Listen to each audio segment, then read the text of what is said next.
नमस्कार, जय जोहार। मोर नाम है सूरज छत्तीसगढ़िया। आप मन देखत हो छत्तीसगढ़ राज। तो संगवारी हो, आज हरे अषाढ़ के आखिरी दिन।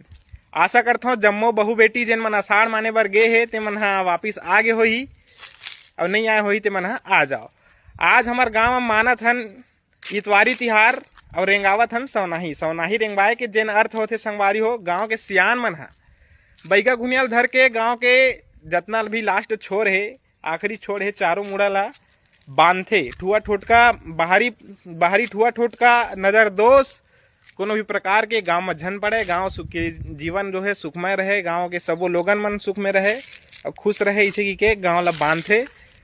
और इतवारी तिहार ला मानथे। इतवारी तिहार मतलब 5 इतवार ले जम्मो गांव के जब तक भी लइका सियान मन है सब छुट्टी में रथे, सब घर में रथे, कोनो खेत में कदम नहीं रखे किसान मन घलो, और मस्त छुट्टी मनाथे, एंजॉय करथे।